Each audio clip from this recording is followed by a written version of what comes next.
ومن أحسن قولا ممن دعا إلى الله وعمل صالحا وقال إنني من المسلمين. السلام عليكم ورحمة الله وبركاته. إن الحمد لله نحمده ونستعينه ونستغفره ونعوذ بالله من شرور أنفسنا ومن سيئات أعمالنا من يهده الله فلا مضل له ومن يضلل فلا هادي له وأشهد أن لا إله إلا الله وحده لا شريك له وأشهد أن محمدا عبده ورسوله صلى الله تعالى عليه وعلى آله وصحبه وسلم تسليما كثيرا أما بعد। সম্মানিত দিনী মাতৃমণ্ডলী, আল্লাহ রাব্বুল আলামিনের প্রশংসা এবং নবী সাল্লাল্লাহু আলাইহি সাল্লামের উপর সালাত ও সালামের পর আজ 14ই রজব 1444 হিজরি মোতাবেক 5ই ফেব্রুয়ারি 2023 আমাদের সাপ্তাহিক আলোচনা ফিকহুত তাহারা, পবিত্রতার মাসাইল, পর্ব নম্বর 9। বিষয়বস্তু ওযুর সংক্ষিপ্ত এবং বিস্তারিত বিবরণ বা পদ্ধতি এবং ওযুর পদ্ধতির সাথে সাথে ওযুর শুরুতে শেষে যে দোয়া বা আজকার রয়েছে সেসব বিষয়গুলি নিয়ে আমরা আলোচনা করব ইনশাআল্লাহ। ওযুর পদ্ধতি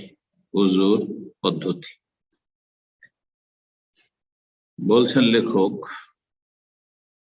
যে ওযুর পদ্ধতি একটি হচ্ছে সংক্ষিপ্ত, যা সর্বনিম্ন পদ্ধতি, সিফাতুল ওযু আল মুজজি, ওযুর এমন বিবরণ যা সর্বনিম্ন যথেষ্ট, মানে এতটুকু করলে যথেষ্ট হবে, এর কম করলে হবে না, যেটুকু আবশ্যক ওযুর ক্ষেত্রে। সংক্ষেপে প্রথমে আলোচনা হয়েছে, তারপর সিফাতুল ওযুল কামিল, পূর্ণাঙ্গ ওযুর বিবরণ বা পদ্ধতি। তারপরে নবী সাল্লাল্লাহু আলাইহি সাল্লামের ওযুর পদ্ধতি সম্পর্কে বা বিবরণ সম্পর্কে যে হাদিসে বর্ণিত হয়েছে সেই বিষয়টি নবী সাল্লাল্লাহু আলাইহি সাল্লাম যে ওযু করে দেখালেন, এর সাথে আর ওযুর যে মাসাইল হতে পারে, বিভিন্ন মাসাইল, সেই মাসাইলগুলো ইনশাআল্লাহ আসবে। বলছেন প্রথম সিফাতুল ওযু আল মুজজি, যথেষ্ট ওযুর বিবরণ, অর্থাৎ সর্বনিম্ন যে ওযু যথেষ্ট হয় এইরকম ওযুর বিবরণ। তার প্রথমটি হচ্ছে আইয়ানুয়াল ওযু, ওযুর নিয়ত করবে। নিয়ত শর্ত, আর শর্ত মানে ফরজ, শর্ত মানে ফরজ, যা শর্ত প্রত্যেকটি কাজের ক্ষেত্রে, দুনিয়ার কাজ হোক আর দিনের কাজ হোক, যদি শর্ত হয় তাহলে সেই শর্ত যদি আপনি পূরণ না করেন তাহলে আপনার কাজ হবে না। তো ওযুর পূর্ব শর্ত হচ্ছে যে ওযুর জন্য নিয়ত করতে হবে, আর নিয়ত করার স্থান হচ্ছে হৃদয়, কলব। নিয়ত সম্পর্কে সমস্ত উলামায়ে কেরাম, এমনকি যেসব মাযহাবের মুকাল্লিদিনরা বেদাতি নিয়ত পড়ে থাকে, তাদের বড় বড় আইম্মায়ে কেরাম গণ বলেছেন আন-নিয়াতু আজিমাতুল কলব, নিয়ত হচ্ছে অন্তরের সংকল্পের নাম, মনের সংকল্প, ইচ্ছার নাম হচ্ছে নিয়ত। নিয়ত প্রত্যেক মানুষের আছে, ভালো কাজ করুক অথবা মন্দ কাজ করুক, সৎ হোক অথবা অসৎ হোক, নিয়ত আছে। নিয়ত একমাত্র শুধু পাগলের নেই, পাগলের যেহেতু বিবেক শক্তি কাজ করে না, সেই জন্য পাগলের কোনো সংকল্প থাকে না চলাফেরার ক্ষেত্রে, কাজকর্মের ক্ষেত্রে। বাকি সমস্ত মানুষের নিয়ত সংকল্প অবশ্যই আছে। ওযুর জন্য প্রথম নিয়ত করতে হবে, যেটি ফরজ শর্ত। তারপরে কি করবে, তারপরে কুলি করবে, গড়গড়া। গড়গড়া মানে আওয়াজ করে গড়গড়া করতে হবে, যেমন কিছু লোকেরা বাড়াবাড়ি করে, মুখের ভিতরে পানি দিয়ে এক রকমের আওয়াজ করে, এই গড়গড়া শব্দের সাথে খানিকটা ওর আওয়াজটার মিল আছে। এখান থেকে অনেকে মনে করে যে না, ওই আওয়াজ করতে হবে না, এটি বাড়াবাড়ি এবং বেদাত। মাযমাযা মানে হচ্ছে ইদালাতুল মা ফি দাখিলিল ফাম, মুখগহ্বরে, মুখের ভিতরে পানিকে ফিরানো, পানিটা যেন ঘুরপাক খাচ্ছে, এইটুকু ব্যাস। কুলি করবে সহজ ভাষায়। ওয়াস্তান শেখো এবং নাকে পানি দেবে। ইস্তিনশাক মানে নাকে পানি দেওয়া, আর নাকে পানি দিলে তারপর নাক ঝেড়ে ফেলবে, সেটা নাম হচ্ছে ইস্তেনসার। নাকে পানি দিয়ে নাক পরিষ্কার করবে, নাক ঝেড়ে ফেলবে। নাকে পানি দিয়ে এত বেশি টানার ক্ষেত্রে বাড়াবাড়ি করবে না যে সর্দি লেগে যায় মানুষকে, হ্যাঁ অসুবিধা হয়ে যায়। আর শুধু নাকের অগ্রভাগে একটু পানি ঠেকিয়ে ছেড়ে দেবে না, বরং নাকের ভিতরে যাতে পানি যায়, আর একটু টান দেবে যাতে করে পরিষ্কার হয়ে যায় নাক ঝাড়ার সময়। আর মুখমণ্ডল চেহারা ধৌত করবে, চেহারা ধৌত করবে। কোরআনে কারিমে আল্লাহ রাব্বুল আলামিন বর্ণনা করেছেন এই উযুর বিবরণ সূরা মায়েদার আয়াতে, তাতে আল্লাহ রাব্বুল বলছেন ইয়া আইয়ুহাল্লাযীনা আমানু ইযা কুমতুম ইলাস সালাতি ফাগসিলু ওয়ুজুহাকুম ওয়া আইদিয়াকুম ইলাল মারাফিক ওয়ামসাহু বিরুউসিকুম ওয়া আরজুলাকুম ইলাল কাবাইন।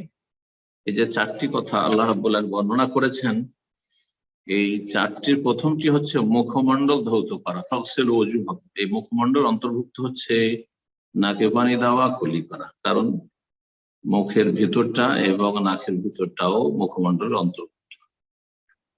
ওয়াগসিলু ইয়াদাইহি, এবং দুই হাত ধৌত করবে, দুই হাত ধৌত করবে। মিন আতরাফিল আসাবি ইলাল মিরফাকাইন, কোথা থেকে কোথা পর্যন্ত? আঙ্গুলগুলির অগ্রভাগ থেকে শুরু করে, এই যে আঙ্গুল, আঙ্গুলের অগ্রভাগ থেকে শুরু করে ইলাল মিরফাকাইন, কনই সহ, এই কনই যে উঁচা হাড় বা হাড্ডিটা রয়েছে সেটা সহ, সেটাও ধুইতে হবে। ইলাল মারাফিক, জি, দুটো কাজ হয়ে গেল তাহলে, মুখমণ্ডল ধৌত করা আর হাত ধৌত করা কনই সহ। ওয়ামসাহু রাসাহু, আর মাথার মাসাহ করবে, মাল উযনাইন, দুই কান সহ, কারণ দুই কানটি হচ্ছে মাথার অন্তর্ভুক্ত। আল উযনানু মিনার রাস, নবী সাল্লাল্লাহু আলাইহি ওয়াসাল্লাম হাদিসে রয়েছে দুই কান হচ্ছে মাথার অন্তর্ভুক্ত, কানেরও মাসা তাতে শামিল। আগে মাথার মাসাহ করবে আর তারপরে কানের মাসাহ করবে। ওয়াগসিলু রিজলাইহি মাল কাবাইন, এবং দুই পা ধৌত করবে শেষখানে, দুই টাকনা সহ। টাকনা যে পায়ে যে হাড্ডি উঁচা হয়ে আছে, সেই উঁচু হাড্ডিটাকে কাব বলা হয়, আর দুই পায়ে উঁচু হাড্ডি রয়েছে এই জন্য কাবে, দুই দিকেই উঁচা হাড্ডি রয়েছে কাবে। মাররাতান লিকুল্লি উযউইন মিন আযাইহি, কমপক্ষে প্রত্যেকটি অঙ্গ একবার করে, ধৌত করার অঙ্গগুলি কমপক্ষে একবার করে। এটি হচ্ছে সর্বনিম্ন ওযু, যা যথেষ্ট হবে। ইউসবিগুল ওযু, ওযু পরিপূর্ণ করবে। পরিপূর্ণ অর্থ এখানে ওযুর অঙ্গগুলি যাতে করে সামান্যতম শুকনো না থেকে যায়, পুরোটা ভিজাতে হবে।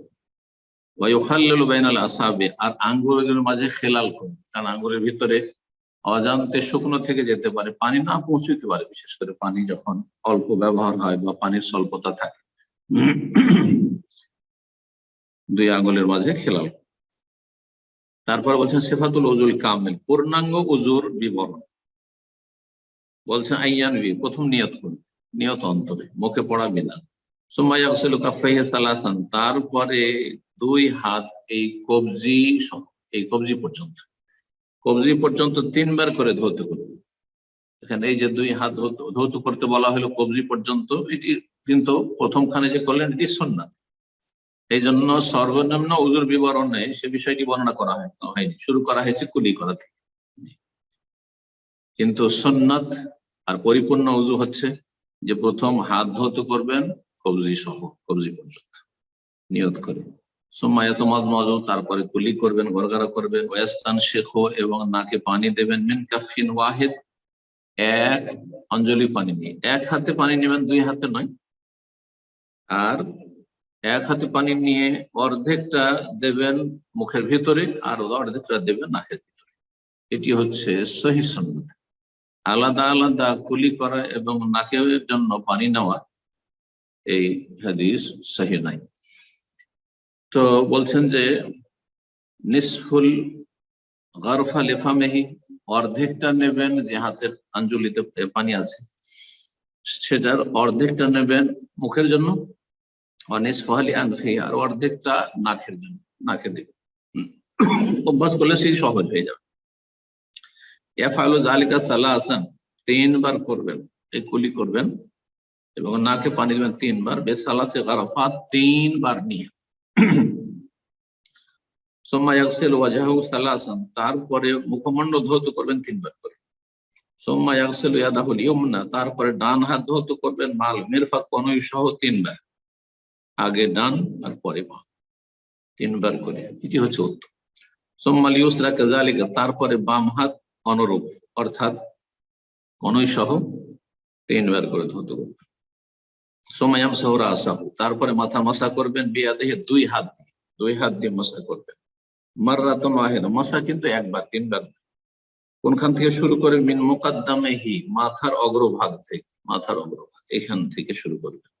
এলা কাফাহু, মাথার শেষ পর্যন্ত, যে কাঁধ কাফা, যেখানে মানুষের মাথার চুল লোম শেষ হয়, লোম গজানো শেষ হয়েছে, আর নরম অংশ রয়েছে, জায়গাটা নরম, এটাকে কাফা বলা হয়। গর্দন পর্যন্ত পৌঁছিল। সুম্মা ইয়ারুদ্দুহুমা, এই পুরো মাথার মাসে করা হচ্ছে ফরজ। এটি হচ্ছে সঠিক মত, 4 ভাগের 1 ভাগও না, 2-4-10টা চুল ছুঁয়ে নেওয়া যথেষ্ট নয়।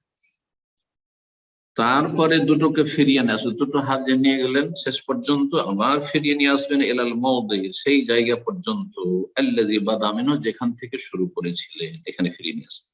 এই ফিরিয়ে নিয়ে আসা হচ্ছে সুন্নাত পূর্ণাঙ্গ ওযুতে, এই জন্য বিষয়টি বর্ণনা করা হয়েছে। কিন্তু যখন সংক্ষিপ্ত এবং সর্বনিম্ন ওযুর কথা বর্ণনা করা হয়েছে তখন শুধু মাথার মাসের কথা বলা হয়েছে, কান সহ। কিন্তু এই কথা বলা হয়নি যে মাথার শেষ দিকে নিয়ে গিয়ে আবার ফিরিয়ে নিয়ে আসতে হবে। মাথার মাসা বলা হয়েছে, মাথার মাসা মানে পুরো মাথা, আংশিক নয়। সর্বনিম্ন ওযুতেও পুরো মাথার মাসা করতে হবে, যেহেতু সেটি ফরজ।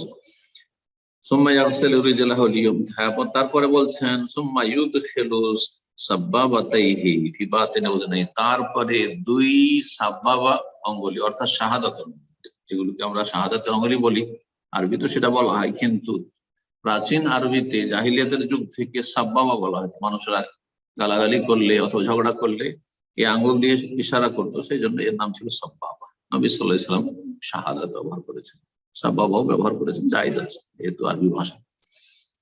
2 শাহাদাতের আঙ্গুলকে ঢুকাবে ফি বাতিনি উযুনাইহি, কানের ভিতরে ঢুকাবেন। কোন হাদিসে নেই, আর এখানেও এই জন্য লেখক যেহেতু কোরআন সুন্নাহ অনুসারী, এই কথা বলেননি যে কানের ভিতরে যতগুলি এলাকা আছে সবগুলিতে ঘষাঘষি করতে হবে। যেমন কিছু বক্তারা, আলোচকরা এরকম ধরনের শিখিয়ে থাকে, এদিক থেকে ওই দিক ঘষাঘষি করতে হবে, ময়লা পরিষ্কার করতে হবে, না মোটেই না।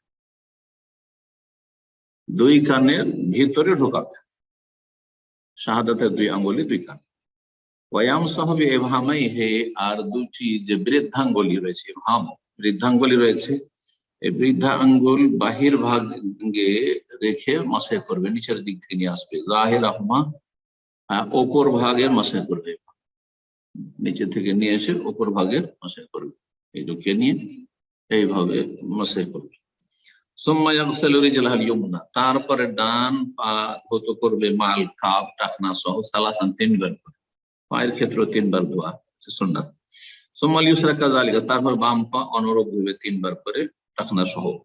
সুম্মা ইয়াদউ বিমা ওয়ারাদা, তারপরে যা বর্ণিত হয়েছে দোয়া করবে, যে দোয়াগুলি জিকিরগুলি রয়েছে সেই দোয়াগুলি পাঠ করবে, কামা সায়াত ইনশাআল্লাহ, যে দোয়াগুলি শেষ দিকে আসছে। তারপর লেখক বলছেন যে নবী সাল্লাল্লাহু আলাইহি ওয়াসাল্লামের ওযুর বিবরণ কেমন ছিল।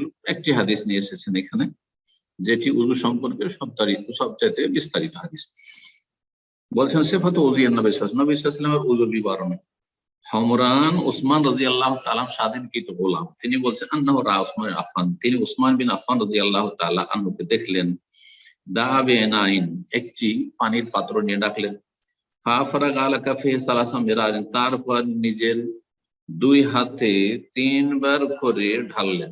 ফাগাসালাহুমা, আর তারপরে 2 হাতকে ধৌত করলেন, কবজি পর্যন্ত ধৌত করলেন, যেটি সুন্নাত। সুম্মা আদখালা ইয়ামিনাহু ফিল ইনা, তারপরে পাত্র যেহেতু বড় ছিল, তাহলে পাত্রে বড় হলে হাত ঢুকাইতে হবে হাত ধোয়ার পরে। আর যদি পাত্র থেকে কাত করে পানি নেওয়া যায় তো কাত করে নেবেন। তো ওসমান রাদিয়াল্লাহু তাআলা আনহু শিখাচ্ছেন বা নবী সাল্লাল্লাহু আলাইহি ওয়াসাল্লাম ওযু বর্ণনা করছেন। তার উপরে ডান হাত ঢুকালেন ফিলে নাই পাত্রে, ফামাদ মাজা, সেখান থেকে পানি নিয়ে কুলি করলেন, আর ওয়াস্তান সারা নাক পরিষ্কার করলেন, নাকে পানি দিয়ে নাক পরিষ্কার করলেন একসাথে। সুম্মা গাসালা ওয়াজহু সালাসান, তারপরে মুখমণ্ডল 3 বার করে ধৌত করলেন। ওয়ায়াদাইহি ইলাল মিরফাকাইনি সালাসান মিরার, আর 2 হাত ধৌত করলেন কনুই সহ 3 বার করে। সুম্মা মাসাহা বিরাসি, তারপরে মাথার মাসে করলেন। সুম্মা গাসালা রিজলাইহি, মাথার মাসের ক্ষেত্রে কিন্তু তার 3 বার বললেন, তার মানে একবারে মাথার মাস। সুম্মা গাসালা রিজলাইহি, তারপরে 2 পা ধৌত করলেন। সালাসা মিরার 3 বার করে, আল কাবাইন, টাকনা সহ, 2 টাকনা সহ। সুম্মা কাল, তারপরে বললেন, কালা রাসূলুল্লাহ সাল্লাল্লাহু আলাইহি ওয়াসাল্লাম, রাসূলুল্লাহ বলেছেন, এভাবে নবী সাল্লাল্লাহু আলাইহি ওয়াসাল্লামকে তিনি দেখেছেন ওযু করতে, যেভাবে দেখেছেন সেভাবে উসমান রাদিয়াল্লাহু তাআলা ওযু করে দেখালেন। আর বললেন মান তাওয়াদ্দা, তারপরে রাসূল বলেছেন ওযু করার পরে, মান তাওয়াদ্দা নাহওয়া উযুই হাযা, যেই ব্যক্তি ওযু করবে আমার এই ওযুর মতো ওযু। সুম্মা সাল্লা রাকাতাইন, তারপরে 2 রাকাত সালাত আদায় করবে। লা ইউহাদ্দিসু ফীহিমা নাফসা, সেই 2 রাকাতের ভিতরে নিজের মনের মধ্যে কোনো ওয়াসওয়াসা, কুমন্ত্রণা নিয়ে আসবে না, অমনোযোগী হবে না, খুশুর সাথে সালাত আদায় করবে। গফিরা লাহু মা তাকাদ্দামা মিন যামবিহি, তাহলে এই উযুর বদৌলতে আর তার সাথে 2 রাকাত তাহিয়াতুল উযুর বদৌলতে তার অতীতের গুনাহগুলিকে ক্ষমা করে দেওয়া। সাগীরা ছোট গুনাহ এমনিতে ক্ষমা করা হবে এই নেক আমলের মাধ্যমে, আর কাবীরার জন্য তওবার শর্ত রয়েছে, যেমন সমস্ত আহলে সুন্নাত ওয়াল জামাতের আইম্মায়ে কেরাম আকীদার বিষয়ে একমত। মুত্তাফাকুন আলাইহি, বুখারী মুসলিমের হাদিস। তারপরে বলছেন যে নবী সাল্লাল্লাহু আলাইহি ওয়াসাল্লাম থেকে উযু ও অঙ্গগুলি ধৌত করার ক্ষেত্রে 3 রকমের প্রমাণ রয়েছে। বলছেন সাবাতা, প্রমাণিত হয়েছে যে আন্নান নবী সাল্লাল্লাহু আলাইহি ওয়াসাল্লাম তাওয়াদ্দা মাররাতান মাররাতান, নবী সাল্লাল্লাহু আলাইহি ওয়াসাল্লাম কখনো কখনো একবার করে উযু করেছেন, মানে একবার করে ধুয়েছেন। মাররাতান মাররাতান, কখনো 2 বার করে, কখনো সালাসান সালাসান, 3 বার করে। ও কুল্লু হাযা সুন্নাতুন, এগুলি সবগুলি সুন্নাত। ওয়াল আফদাল লিল মুসলিম, একজন মুসলিমের জন্য কি উত্তম, তাহলে উত্তম নিঃসন্দেহে যত বেশি ধৌত করবে, মানে 3 বার বেশি নয়, 3 বার করলে বেশি উত্তম। কিন্তু তার সাথে আরেকটি দিক রয়েছে উত্তমের, যেহেতু নবী সাল্লাল্লাহু আলাইহি ওয়াসাল্লাম বিভিন্ন রকম আমল করেছেন, এই জন্য সুন্নতের কাছাকাছি হচ্ছে যে আপনি বিভিন্ন সময় বিভিন্ন রকম আমল করবেন। কখনো 3 বার করে করবেন, বেশিরভাগ 3 বার করে করবেন, সেটি যেহেতু উত্তম। কখনো 2 বারও করবেন নবী সাল্লাল্লাহু আলাইহি ওয়াসাল্লাম সুন্নত আমল করার জন্য, কখনো 1 বার করবেন। তারপর আছে পানির স্বল্পতা আছে, 1 বার করে ধৌত করবেন, কিন্তু উযুর অঙ্গগুলি ভালো করে ঘষা দিয়ে যাতে করে পানি আপনি পৌঁছাতে পারেন। একবার যদি পানি না পৌঁছে তাহলে অবশ্যই পানি বেশি নিতে হবে, বা দ্বিতীয়বার তৃতীয়বার আপনাকে পানি নিতে হবে।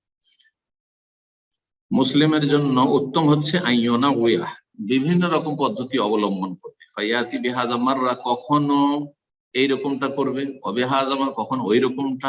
ইহইয়া লিসুন্নাহ, সুন্নতকে জীবিত রাখার জন্য, যে নবী সাল্লাল্লাহু আলাইহি ওয়াসাল্লাম সুন্নত 1 বার করেও, 2 বার করেও, 3 বার করেও। 2টো হাদিস নিয়ে এসেছেন তারপরে এই মর্মে। আব্দুল্লাহ বিন আব্বাস রাদিয়াল্লাহু তাআলা আনহু থেকে বর্ণিত, তিনি বলেন তাওয়াদ্দা নবী সাল্লাল্লাহু আলাইহি ওয়াসাল্লাম মাররাতান মাররাতান, নবী সাল্লাল্লাহু আলাইহি ওয়াসাল্লাম একবার করে উযু করেছেন। নবী সাল্লাল্লাহু আলাইহি ওয়াসাল্লাম একবার করেও উযু করেছেন, মানে 1 বার করে উযুর অঙ্গগুলি ধৌত করেছেন। আখরাজুল বুখারী, হাদিস সহিহ বুখারীতে রয়েছে 157 নম্বর। দ্বিতীয় হাদিস আব্দুল্লাহ বিন যায়েদ রাদিয়াল্লাহু তাআলা আনহু থেকে বর্ণিত, তিনি বলেছেন আন্নান নবী সাল্লাল্লাহু আলাইহি ওয়াসাল্লাম তাওয়াদ্দা মাররাতান মাররাতান, নবী সাল্লাল্লাহু আলাইহি ওয়াসাল্লাম 2 বার করে উযু করেছেন। এই হাদিস সহিহ বুখারীতে রয়েছে 158 নম্বর। 158। তারপরে লেখক আলোচনা করছেন যে আমরা কোন কাজগুলি ডান দিক থেকে শুরু করব আর কোন কাজগুলি বাম দিক থেকে বা বাম থেকে শুরু করব। এই মর্মে যতগুলি কাজ মানুষের আছে এগুলিকে 2 ভাগে ভাগ করেছেন। বলছেন যে আফআলুল ইনসানে নাওআন, মানুষের কাজকর্ম হচ্ছে 2 ভাগে বিভক্ত। একরকম হচ্ছে কিছু কাজ আছে যেই কাজগুলিতে ডান দিক থেকেও করতে হয়, বাম দিক থেকেও করতে হয়, মানে 2টো দিক রয়েছে।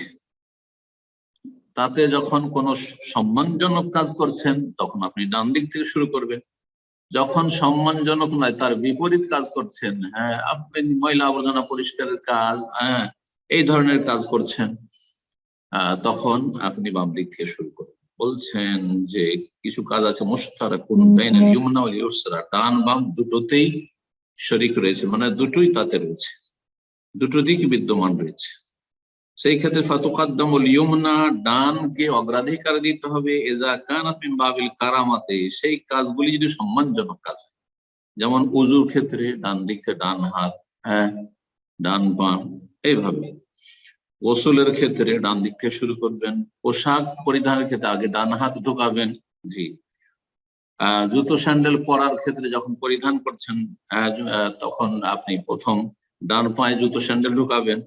মসজিদে প্রবেশের ক্ষেত্রে, বাড়িতে প্রবেশের ক্ষেত্রে, যেহেতু এগুলো সম্মানজনক কাজ, বাড়িতে আসছেন, ইত্যাদি ইত্যাদি। অতখাদ্দমাল ইউসরা, আর বামকে কখন আপনি কিছু কাজকর্ম এমন আছে যে ক্ষেত্র বিশেষে বামকে তখন অগ্রাধিকার দিতে হবে। তো বাম দিককে কখন অগ্রাধিকার দিবেন? ফিরতে জালেকা, যখন সেই কাজগুলি কোনো সম্মানজনক কাজ নাই। জি। যেমন কাল খরুজ মসজিদ থেকে বের হচ্ছেন, মসজিদে ঢোকা মসজিদ থেকে বের হওয়ার তুলনায় বেশি সম্মানজনক। সুতরাং মসজিদ থেকে বের হওয়ার সময় আগে ডান পা বের করবেন না, বাম পা বের করবেন। নাল, আর জুতো স্যান্ডেল যখন খুলছেন পরছেন তখন সেটা উত্তম খোলার তুলনায়। সুতরাং যখন খুলবেন তখন বাম পা খুলবেন, বাম পায়ের সামনে জুতো খুলবেন, তারপর ডান। দখুল খালা, বাথরুমে প্রবেশের সময়, বাথরুমে প্রবেশটা হচ্ছে আপনার বের হওয়ার তুলনায় নিকৃষ্ট, আর বের হওয়াটা হচ্ছে উত্তম তুলনামূলক। সুতরাং বাথরুমে ঢোকার সময় বাম পা আগে বাড়াবেন, আর বের হওয়ার সময় ডান পা আগে বের করবেন। দ্বিতীয় রকমের কাজকর্ম হচ্ছে মানুষের মা ইয়াখতাসু বিআহাদিহিমা, সেই কাজগুলি শুধুমাত্র একটির সাথে খাস, মানে কাজ এমন ধরনের কাজ যেই কাজ শুধু ডান হাতে করতে হবে অথবা শুধু বাম হাতে করতে হবে। তো বলছেন যে ইনকানা মিন বাবিল কারামা, সেই কাজগুলি যদি সম্মানজনক হয় তাহলে ডান হাতে করতে হবে। যেমন খাওয়া দাওয়া, খাওয়া দাওয়া কিন্তু বাম হাতে করা যাবে না, ডান হাতে করতে হবে। পানাহার খাওয়া অথবা পান করা। আর মোসাফা ডান হাতে করতে হবে, দুই হাতে নয়, কারণ বাম হাতে মোসাফা করা এটি হচ্ছে বেয়াদবি। এই জন্য দুই হাত লাগিয়ে মোসাফা করা এটি সুন্নতের খেলাফ এবং আদবের খেলাফ। যে হাতটিতে ময়লা আবর্জনা পরিষ্কার করছেন সেটি আপনি আপনার মুমিন ভাইয়ের সাথে মুসাফা করার ক্ষেত্রে ব্যবহার করছেন, এটি যুক্তি তো টেকে না আর দলিলও টেকে না। মুসাফাহা, হাতের তলার সাথে হাতের তলা মেলা, আর উত্তম উৎকৃষ্ট হাতের তলা হচ্ছে ডান, সুতরাং ডানের সাথে ডান মেলা, এর নামই মুসাফাহা, সাফাতুন। ওয়াল আখযু ওয়াল আতা, লেনদেনের ক্ষেত্রে নিচ্ছেন ডান হাত বাড়িয়ে নেবেন, দেবেন ডান হাত দিয়ে দিবেন, বাম হাত দিয়ে দেবেন, যে কোনো কিছু দিচ্ছেন আপনি, ইত্যাদি ইত্যাদি। ওয়াইন কাজে, কাজগুলি যদি নিকৃষ্ট হয়, তুলনামূলক নিম্ন মানে নিকৃষ্ট কাজ, তো বলছে কানাবিল ইউসরা, তাহলে বাম হাত দিয়ে করতে হবে। কাল ইস্তেজমার, যেমন ঢিলা কুলুক নেওয়া, পাথর ব্যবহার করছেন, পেশাব পায়খানা পরিষ্কার করছেন, বাম হাত দিয়ে করবেন। অমাসুজাকা, লজ্জাস্থান স্পর্শ করতে হচ্ছে, আপনি সাবান ব্যবহার করছেন, তো ডান হাত দিয়ে ঘষা দিবেন না, আপনি বাম হাত দিয়ে ঘষা দিবেন। এইরকম ইমতিখাত, আপনি নাক পরিষ্কার করছেন, নাকে সর্দি আছে, নাক পরিষ্কার করছেন, বাম হাতে করবেন, ডান হাত দিয়ে করবেন না, ইত্যাদি ইত্যাদি। এই মর্মে আয়েশা রাদিয়াল্লাহু তাআলা আনহা থেকে বর্ণিত, তিনি বলছেন কানা নবী ইউজিবু তায়াম্মুন, নবী সাল্লাল্লাহু আলাইহি ওয়াসাল্লামকে পছন্দ লাগতো ডান দিক থেকে শুরু করা। কোন ক্ষেত্রে?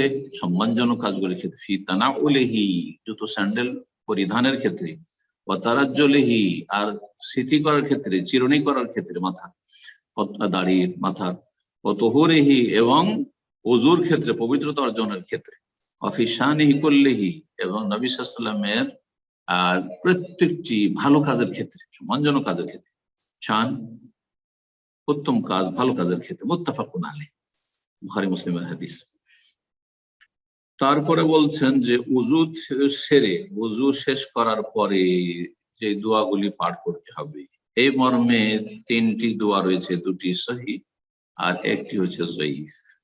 সহিহ দোয়াগুলি এখানে নিয়ে এসেছেন, বলছেন ওমর বিন খাত্তাব রাদিয়াল্লাহু তাআলা থেকে বর্ণিত, নবী সাল্লাল্লাহু আলাইহি ওয়াসাল্লাম বলেছেন মান তাওয়াদ্দা, যে ব্যক্তি উযু করলো, ফাকালা, তারপরে বলল উযু শেষে, আশহাদু আল্লা ইলাহা ইল্লাল্লাহু ওয়াহদাহু লা শারীকা লাহু ওয়া আশহাদু আন্না মুহাম্মাদান আবদুহু ওয়া রাসূলুহু, কালিমা শাহাদাত বলল, আশহাদু আল্লা ইলাহা ইল্লাল্লাহু ওয়াহদাহু লা শারীকা লাহু ওয়া আশহাদু আন্না মুহাম্মাদান আবদুহু ওয়া রাসূলুহু, আমি সাক্ষ্য প্রদান করছি যে আল্লাহ ছাড়া কোনো সত্য মাবুদ নেই, যিনি একক, যার কোনো শরীক নেই, এবং আরো সাক্ষ্য প্রদান করছি যে মুহাম্মদ সাল্লাল্লাহু আলাইহি ওয়াসাল্লাম তার বান্দা এবং রাসূল। ইল্লা ফুতিহাত লাহু আবওয়াবুল জান্নাতিস সামানিয়া, যদি এইটুকু বলে হুজুর শেষে, তাহলে তার জন্য জান্নাতের 8টি দরজা খুলে দেওয়া হয়, ইয়াদখুলু মিন আইয়িহা শাআ, যেটা দিয়ে সে প্রবেশ করুক না কেন। সহিহ মুসলিমের হাদিস 234 নম্বর। দ্বিতীয় দোয়া আবু সাইদ খুদরি রাদিয়াল্লাহু তাআলা আনহু থেকে বর্ণিত, তিনি বলছেন কালা রাসূলুল্লাহ সাল্লাল্লাহু আলাইহি ওয়াসাল্লাম বলেছেন মান তাওয়াদ্দা, যে ব্যক্তি ওযু করলো, সুম্মা কাল, তারপর বলে সুবহানাকা, হে আল্লাহ তোমার পবিত্রতা ঘোষণা করেছি, আল্লাহুম্মা, হে আল্লাহ, ও বিহামদিকা, তোমার প্রশংসার সাথে সাথে, প্রশংসা বিজড়িত, লা ইলাহা ইল্লা আন্ত, তোমার ছাড়া কোনো সত্য মাবুদ নেই। আর অন্য রিওয়ায়াতে রয়েছে আশহাদু আল্লা ইলাহা ইল্লা, তো দুটোই পড়া যেতে পারে, সুবহানাকা আল্লাহুম্মা ওয়া বিহামদিকা লা ইলাহা ইল্লা আনতা অথবা সুবহানাকা আল্লাহুম্মা ওয়া বিহামদিকা আশহাদু আল্লা ইলাহা ইল্লা আন্ত, যেমন মজলিসের কাফারার ক্ষেত্রে রয়েছে। আস্তাগফিরুকা, তোমার কাছে ক্ষমা চাইছি, ওয়া আতুবু ইলাইক, তোমার কাছে তওবা করে ফিরে আসছি। যদি এই দোয়া কেউ পড়ে উযুর শেষে, বলছেন নবী সাল্লাল্লাহু আলাইহি ওয়াসাল্লাম ফজিলতে, কুতিবা ফি রাক্কিন, একটি পাতায়, রাক মানে পৃষ্ঠা, পাতা, পাতায় লেখা হয়, সুম্মা তুবিয়া বিতাবিন, তারপরে তাতে মোহর লাগিয়ে দেওয়া হয়, ফালাম ইউকসার, আর তারপরে সেটা এমন ভাবে সুরক্ষিত রাখা হয় যে সেই পাত্র যে সুরক্ষিত করা হয়েছে, সেই পেপারটি, পাতাটি, সেটা আর ভেঙে খোলা হয় না ইলা ইয়াউমিল কিয়ামত পর্যন্ত। তার জন্য সেই কিয়ামতের ময়দানে, হাসর মাঠে নেকির পাল্লায় সেটা হাজির হবে। আখরাজাহু নাসাই রাহিমাহুল্লাহ বর্ণনা করেছেন তার কিতাব আমালুল ইয়াউমি ওয়াল লাইলাতে, এবং ইমাম তাবরানী বর্ণনা করেছেন, তাবরানীর যেটি রয়েছে আল মুজাউল আওসাত, তাতে বর্ণনা করেছেন। জি, এই হাদিসটি মওকুফ সহিহ, মারফু সহিহ কিনা এই নিয়ে দ্বিমত রয়েছে, ইখতিলাফ রয়েছে। একদল বলছেন যে নবী সাল্লাল্লাহু আলাইহি ওয়াসাল্লাম থেকে প্রমাণিত নয়, তবে সাহাবী থেকে প্রমাণিত। সাহাবী যখন একটি দোয়া পড়ছেন, আমল করছেন অথবা বলছেন, আর তার ফজিলত বর্ণনা করছেন, তো সেটা অবশ্যই গায়বী বিষয়, শরীয়তের বিষয়, নিজের পক্ষ থেকে মন গড়া বলতে পারেন না, সেজন্য হুকমান মারফু বলা, যেটা বিধানগত দিক থেকে সেটি নবী সাল্লাল্লাহু আলাইহি ওয়াসাল্লাম থেকেই প্রমাণিত। আরেকটি দোয়ার কথা বলছিলাম যেটি জয়ীফ, সেটি আমাদের সমাজে প্রসিদ্ধ খুব, আল্লাহুম্মা জাআলনি মিনাত তাওয়াবিন ওয়া জাআলনি মিনাল মুতাতাহিরিন, হে আল্লাহ আমাকে তওবাকারীদের দলভুক্ত করো আর পবিত্রতা অর্জনকারীদের দলে শামিল করো। তিরমিজিতে হাদিসটি রয়েছে, হাদিসটিকে জয়ীফ, দুর্বল বলা হয়েছে, আল্লাহু আ'লাম। আর একটি কথা শুধু রয়েছে, একজন মুসলিম যখন ওযু শেষ করবে, তখন যেহেতু ওযুর পরে অনেকের ওয়াসওয়াসা হয়ে থাকে, যদি বিশেষ করে ওয়াসওয়াসা থাকে, তাহলে মুস্তাহাব আইয়ানজাহা ফারজাহু বিল মা, লজ্জা স্থানের উপর যে কাপড় রয়েছে, কাপড়ের উপর পানি ছিটিয়ে নেবে। পানি ছিটিয়ে নেওয়ার উপকারিতা কি? কারণ একটু যদি পানি দেখতে পাই, তাহলে ওয়াসওয়াসা যা রোগ আছে, সে ভাববে যে এখানে মনে হয় পেশাব লেগেছে, আবার মনে হয় পেশাব বেরিয়ে গেছে আমার, বা পেশাব করতে গিয়ে হয়তো কাপড়ে পেশাব লেগেছে। কিন্তু যখন পানি ছিটিয়ে নেবে, তখন আর ওয়াসওয়াসা দেওয়ার চান্স পাবে না শয়তান, কারণ তখন অবশ্যই চিন্তায় আসবে যে না, আমি তো পানি ছিটালাম, সুতরাং এগুলো আমার ছিটানো পানি, সেটা পেশাব নয়। তো এই ওয়াসওয়াসা থেকে রক্ষা পাওয়ার জন্য পানি ছিটানো মুস্তাহাব, ওয়াজিব নয়। আর এই বিষয়টি এমনকি শেখুল ইসলাম ইবনে তাইমিয়া রাহিমাহুল্লাহ বলেছেন যে সেটি হচ্ছে মুস্তাহাব, উত্তম। আর একটি কাজ হচ্ছে ওযু করার পর ওযুর অঙ্গগুলি মুছা, জি মুছা, কাপড় দিয়ে, ওয়াইয়াতানাশশাফা বিখিরকা, যদি কেউ কোনো কাপড় চোপড় দিয়ে মুছে, সেটি জায়েজ, মুস্তাহাব অথবা জায়েজ, নবী সাল্লাল্লাহু আলাইহি ওয়াসাল্লামকে দেওয়া হয়েছে, নবী সাল্লাল্লাহু আলাইহি ওয়াসাল্লাম মুছেননি। কেউ যদি মনে করে যে আমার মুছলেই ভালো, নাহলে ঠান্ডা লেগে যাবে, তো মুছবে। আর কেউ যদি মনে করে না মুছবো না, অথবা কোনো টিস্যু দিয়ে মুছলো। আর যদি নাও মুছে, তবুও কোনো অসুবিধা নেই, এতটুকু যে সে বিষয়টি হচ্ছে জায়েজ। আল্লাহু তাআলা আ'লাম। ওয়া সাল্লাল্লাহু ওয়া সাল্লাম আলা নাবিয়িনা মুহাম্মদ ওয়া আলা আলিহি ওয়া সাহবিহি আজমাইন।